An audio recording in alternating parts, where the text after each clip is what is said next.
The text came in at 2:47 p.m. on a Tuesday, right in the middle of a lesson, with one of my more challenging students, a 12-year-old, who thought power chords were the answer to every musical question. Fei Wei need to talk. Call me when you are done. Asterisk, I stared at my phone for a second longer than I should have. Maya never texted like that. She was more of a hey babe or don't forget, we need milk kind of texter.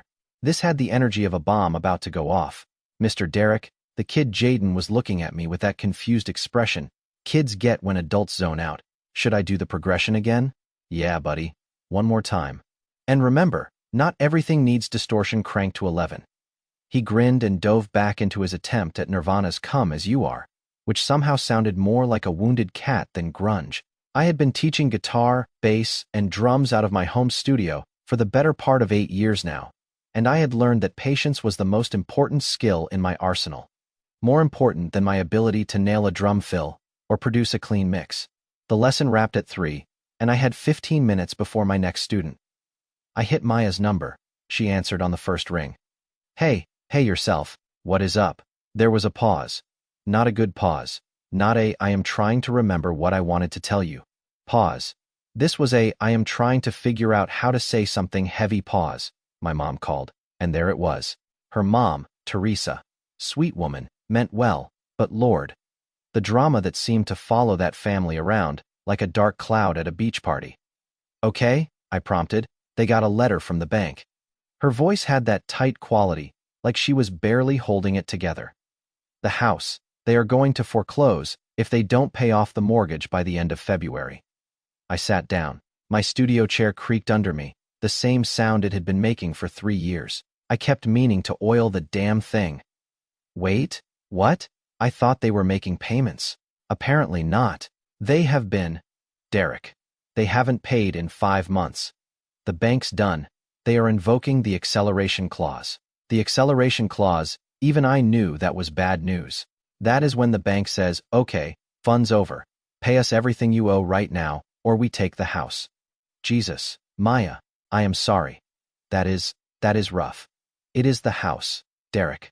The house I grew up in, where Grammy lived before she passed. Where, her voice caught. Where I wanted to bring our baby home to visit. Our baby due in May, a little girl we were going to name Iris, after my late grandmother. Maya was 5 months along, showing now, that cute bump that made me stupid happy every time I saw it. I know, babe, I know that house means a lot to you, Derek. The way she said my name, I knew what was coming next. They need help. And we could help them. There it was. The thing about being a working musician is that everyone assumes you are either broke or rich. There is no in-between in people's minds. You are either playing dive bars for beer money or you are Keith Richards. The reality is way more complicated. I had been grinding since I was 18. While my friends were pledging fraternities and pulling all-nighters over organic chemistry, I was loading gear into a van with my bandmates and playing every venue that would have us. We had built something real, a solid regional following, good enough to headline local venues and open for national acts when they came through. We weren't selling out arenas, but we were making a living, a good living. Add in the teaching 15 to 20 private students a week and the production work I did for other artists. And yeah, I was doing okay. Better than okay. I had been saving aggressively since I had my son, Tyler. He was 10 now, living with his mom most of the time but with me every other weekend, and most of the summer. Having a kid at 21 had been a wake-up call that hit harder than any hangover. My parents had been musicians too, but the struggling kind. The kind where we ate ramen more often than not and new clothes meant goodwill. They had begged me not to go into music, or at least to get a degree first. Something to fall back on, Dad had said. Like music was a tightrope act, and I needed a safety net. But I had made it work, and I had saved. Saved like my life depended on it, because in a lot of ways, it did. The music industry isn't known for its stability. One year you are hot, the next year you are not. Venues close, bands break up, students move away. I had watched it happen to too many people. So yeah, I had savings. A lot of savings, enough that Maya's parents' mortgage payoff around 60 grand, according to what she had told me, would be about 15% of what I had put away. Easily affordable, as Maya had put it when we talked that night. We were in the kitchen. I was making dinner pasta with that vodka sauce Maya had been craving since the pregnancy started. She was sitting at the table, laptop open, but not really looking at it. How much exactly? I asked. Stirring the sauce, 63,000 and change? I nodded slowly, and they have been struggling for how long? I don't know the full story. Mom was crying too much to get all the details, but it sounds like it has been building for a while. What happened? I thought the restaurants were doing okay. Her parents owned 2 Mexican restaurants in different parts of town. Good food, decent crowds, or at least that is what I had thought. Maya shrugged, looking miserable. I guess not. The pandemic hurt them bad. They took out a bunch of loans to keep afloat, and they have been juggling everything since then. The house was paid off. Grammy left it to them free and clear, but they refinanced it to get cash. Now they were drowning. I got it. I felt for them. I really did. But something wasn't sitting right. 5 months though. How do you not pay your mortgage for 5 months? They have been trying to work with the bank, modifications and stuff. But I guess they stopped responding to the bank's calls or something. Mom said they were embarrassed. Didn't want to admit how bad it was. I served up the pasta, setting a plate in front of her. She looked at it like it was homework instead of dinner. Maya, I know this is hard. Can you help them? There it was. Direct. No dancing around it. I sat down across from her. It is not about whether I can. It is about whether I should. Her face did something complicated. Hurt and anger and desperation, all fighting for space. What is that supposed to mean? It means, I chose my words carefully. It means that 63 grand is a lot of money. Money I have been saving for our kids. For Tyler's college. For Iris's college. For helping them buy houses someday. For what? Some hypothetical future problem? Derek. This is real. This is happening now. My parents are going to lose their house. They are not going to be homeless, babe. They have equity in the house. When it forecloses, they will get that back. They can rent somewhere, or buy something smaller that they can actually afford. She pushed her plate away. You don't get it. Then help me get it. That house is my childhood. Every memory I have growing up is in that house. My first day of school, I took pictures on those front steps. My Quincy A era was in that backyard. When Grammy was sick, we all took care of her in that house. My brother and sister are in college right now because we all lived in that house and saved money on rent. And you want me to just let it go? I reached for her hand, but she pulled back. I am not asking you to let it go. I am asking you to see the bigger picture. Your parents are adults. They made financial decisions that didn't work out. That is hard, but it happens. Bailing them out now, what does that solve? Do they have a plan to not let this happen again? Because from what you are telling me, they have been struggling for years. This isn't a one-time emergency, so you are just going to say no. Just like that? I am saying I need to think about it. I am saying that this is a decision that affects our family. Tyler, Iris, us. I cannot just you mean you will not. Maya, she stood up, her chair scraping against the floor. You have the money, Derek. You are not going to miss it. We are not going to go hungry. We are not going to lose our house. But my parents will lose theirs, and you could stop it, but you are choosing not to. That is not fair, isn't it? Her eyes were bright with tears. You are always talking about how your parents struggled, how you never want Tyler and Iris to grow up the way you did. Well, congratulations. You are so focused on protecting them from poverty that you cannot see you are creating a different kind of damage. The kind where they learn that family doesn't help family, that when people you love are drowning, you throw them a calculator instead of a rope. She left the kitchen. A minute later, I heard the bedroom door close.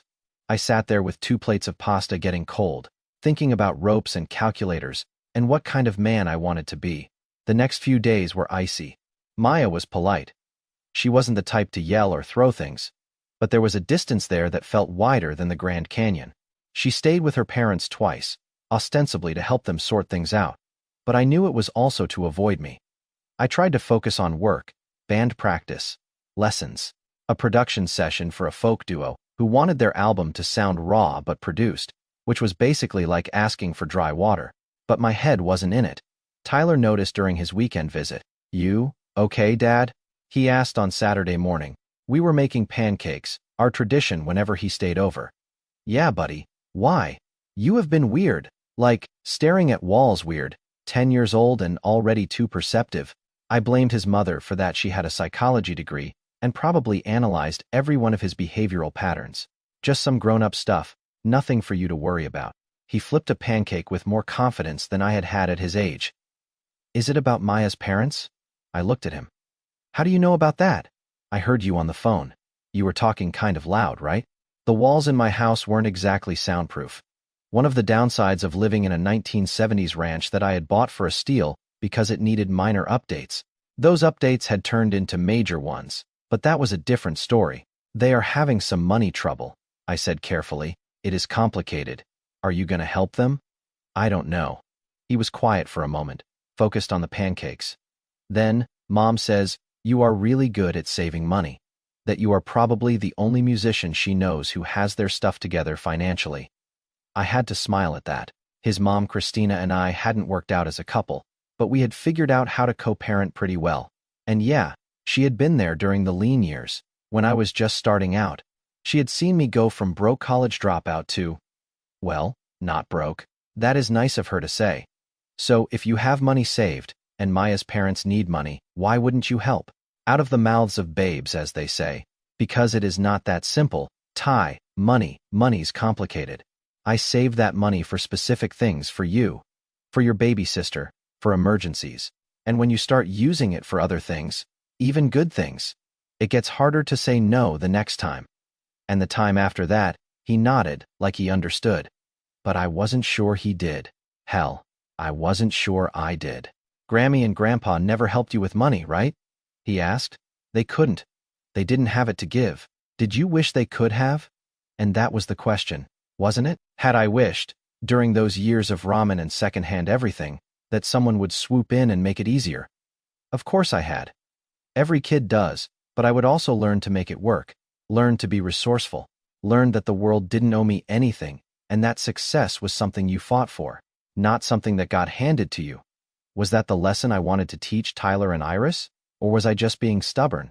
Sunday night, after I had dropped Tyler back at Christina's, I went to see Maya's parents. They lived about 20 minutes away, in one of those older developments that had been nice in the 90s, but was showing its age now. The HOA was notorious. Maya had warned me about it when I had been house hunting last year. They fined people for everything. Trash cans visible from the street, wrong color mailbox, grass a quarter-inch too tall. Maya's dad had a running joke that the HOA president must have been a prison warden in a previous life. The house itself was a two-story colonial, white with black shutters. Nice enough from the outside, but I knew from previous visits that the inside was a different story. Something was always breaking. The AC had gone out twice last summer. The roof leaked. The water heater was on its last legs. It was one of those houses that looked fine but was a money pit once you owned it. Teresa answered the door. She had been crying, you could tell from her eyes, but she put on a smile when she saw me. Derek, Mijo, come in. I had never gotten used to being called Mijo, even though I had been with Maya for 2 years. It always felt like I was pretending to be something I wasn't, but Teresa meant it kindly, so I smiled and followed her in.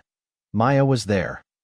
On the couch, her dad, Roberto, was in his recliner, looking about as comfortable as a man facing execution. Maya's younger siblings, Marcus and Sophia, were apparently at their respective colleges, probably blissfully unaware of the chaos. Wait, no, not Marcus. That name kept trying to slip in, but Maya's brother was named Daniel. Danny, I had to keep that straight. Can I get you something to drink? Teresa asked. Coffee? Water? I am good, thanks. Maya looked at me, surprised. I didn't know you were coming. I wanted to talk to your parents. If that is okay, Roberto gestured to a chair. Sit, please. I sat. There was an awkward silence. I could feel Maya's eyes on me, could feel the weight of expectation in the room. I wanted to understand the situation. I started, Maya's told me some, but I would like to hear it from you. If you don't mind. Roberto and Teresa exchanged a look. He nodded, and she took a breath. The restaurants have been struggling, Teresa said. After the pandemic, everything changed. Food costs went up. Labor costs went up. People weren't eating out as much. We took out loans to keep the businesses running, to keep our employees paid. We thought it would get better, but it didn't. Roberto finished. We fell behind, on everything. Credit cards, business loans, and then the mortgage. We tried to work with the bank. We did modifications. We tried to catch up, but every time we would get close, something else would happen. Equipment would break. One of the restaurants had a pipe burst and flooded the kitchen. Insurance covered some of it, but not all. We should have been honest earlier, Teresa said, dabbing at her eyes with a tissue. Should have told Maya. Should have told the bank we needed more help. But we were embarrassed. We kept thinking we could fix it ourselves. I nodded, taking it all in. These weren't bad people. They had worked hard their whole lives. Sometimes hard work isn't enough. What is your plan? I asked. If someone pays off the mortgage, what happens next? The house isn't the only problem, right? Roberto shook his head. We are selling one of the restaurants. We have a buyer lined up. It will give us enough to pay off most of the other debts and get back on solid ground. But it takes time. The sale will not close until April at the earliest. And the mortgage is due in February. Yes, Maya spoke up. If we can just get them through this, they will be okay. They have a real plan. They are not asking for a handout, they are asking for time. I looked at her, then at her parents. What about the house itself? Maya says it needs a lot of work. Roberto sighed.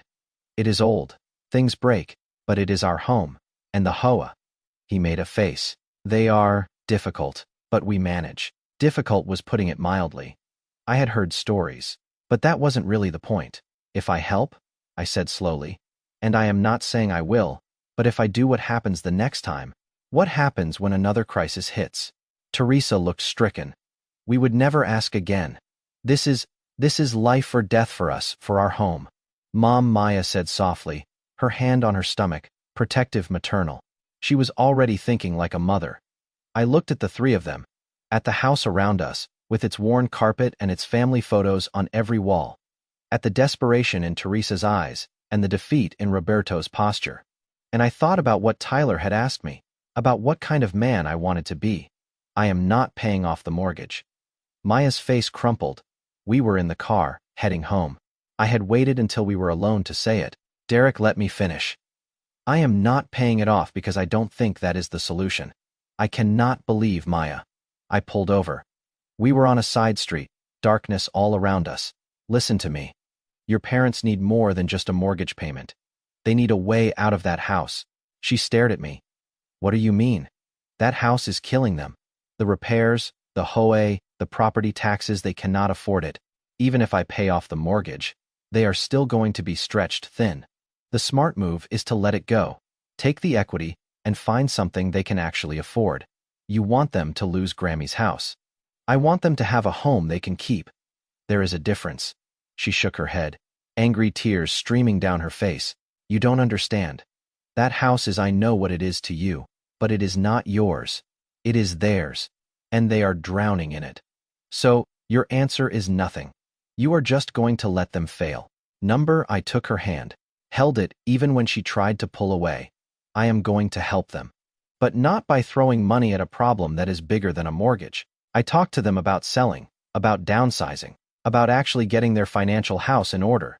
They don't want to sell, I know. But want and need are different things. She was quiet for a long moment. The car idled. Somewhere, a dog barked. What exactly are you proposing? She asked finally. I will pay off the mortgage on one condition. They sell the house. Use my money to clear the debt, then sell it. Take the equity and the money from selling the restaurant and start fresh, somewhere cheaper. Somewhere they can actually manage. You are negotiating with them, with my parents. I am trying to actually help them, Maya. Not just help them kick the can down the road. She pulled her hand away. They are going to say no. Maybe, but it is my only offer. We sat there in silence. Then she turned to me, her face hard in the dim light from the dashboard. What if I say no? What if I tell you that if you don't help my parents save that house, we are done? My stomach dropped. Don't do that. Why not? You are making ultimatums. Why cannot I? Because this isn't about us. It is about making a smart decision. It is about family, Derek. It is about being there when people need you. I am trying to be there, just not in the way you want. She looked at me for a long moment, then opened the car door. I am staying at my parents' tonight. Maya, I need to think. And I cannot do it with you right now. She got out. I watched her walk away, her silhouette disappearing into the darkness, and I wondered if I had just made the biggest mistake of my life. The next week was hell. Maya wouldn't answer my calls. Her texts were brief and cold. I am fine. Baby's fine. Needs space. I threw myself into work. Taught my lessons with probably a little too much intensity. One kid actually looked scared when I demonstrated a particularly aggressive drum fill. Band practice was a disaster. I was off tempo, distracted. Even the production work suffered. The folk duo listened to my rough mix and asked, diplomatically, if maybe I was going for a different vibe than we discussed. Tyler called midweek, which was unusual. Dad, Christina says, I should check on you. I am fine, buddy. She says, you sound like you are not fine. I laughed, despite myself. Your mom's too smart for her own good. Are you and Maya breaking up? The question hit me in the chest. I hope not. But maybe. I don't know. We are going through something. The money thing. Yeah. He was quiet for a moment. Then, Dad, do you remember when my baseball glove broke? I did. Last summer, his favorite glove, the one he had saved up his own money to buy. It had split at the seam. He had been devastated. I remember, and you told me you weren't going to buy me a new one. I winced. I remember that too. I was so mad at you I thought you were being mean. But then you took me to that shop and showed me how to fix it, how to condition the leather and restitch it, and it was better after. Like, I knew how to take care of it. What is your point, Ty? Maybe Maya's parents need to learn how to fix their glove. Not just get a new one. I felt something in my chest loosen just a little. When did you get so wise? Christina says I get it from her. Of course she does. We talked for a bit longer, about school, and his latest video game obsession, and whether he wanted to start learning bass. After we hung up, I sat in my studio, surrounded by instruments and equipment I had accumulated over years of work, and I felt clear, not happy, not confident, but clear. I texted Maya, we need to talk, in person, please. 3 hours later, she responded, tomorrow, 2 p.m., coffee place on Maple. I took that as a win. She was already there when I arrived, sitting at a corner table with a decaf latte. She looked tired, beautiful, but tired. Pregnancy was taking its toll, and I imagined the stress of the past couple weeks wasn't helping. I got my coffee and sat down across from her. Hey, we both started to talk at the same time, then both stopped. Despite everything, I almost smiled. You first, I said. She took a breath. I talked to my parents about your proposal, and they are considering it, the selling thing.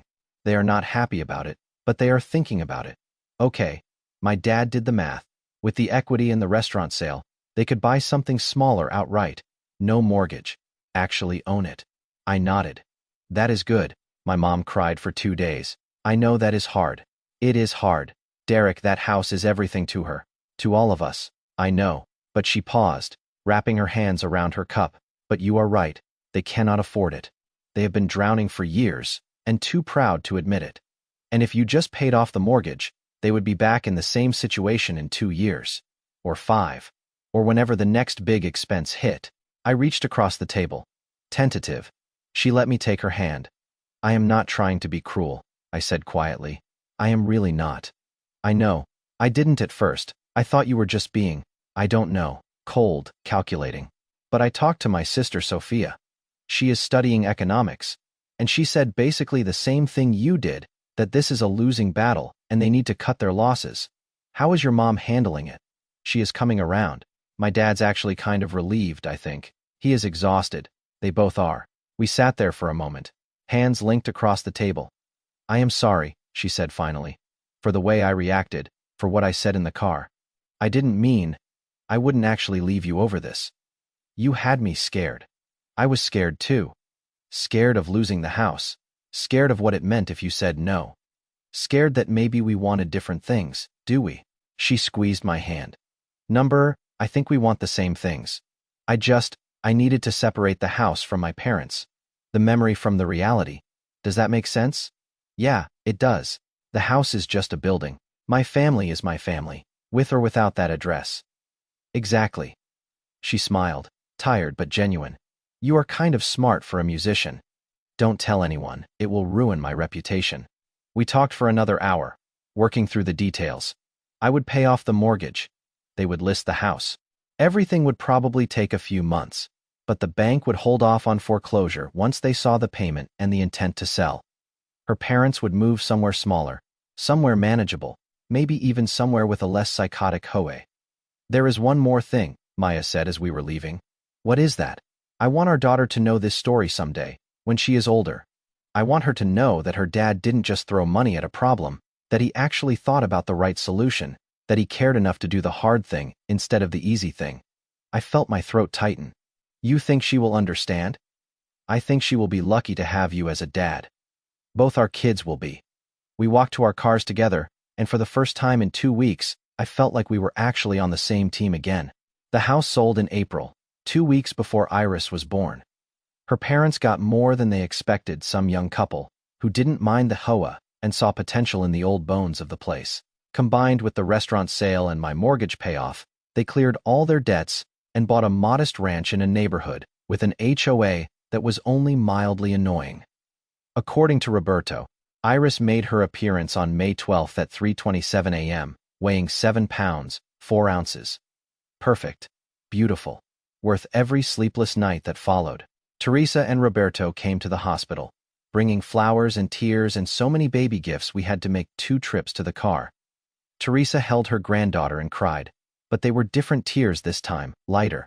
"Thank you," she said to me, her voice quiet, "for helping us, for caring enough to push back. Family takes care of family," I said. "Yes," she agreed. "But sometimes taking care means being honest, even when it is hard." Roberto shook my hand, his grip firm. "You are a good man."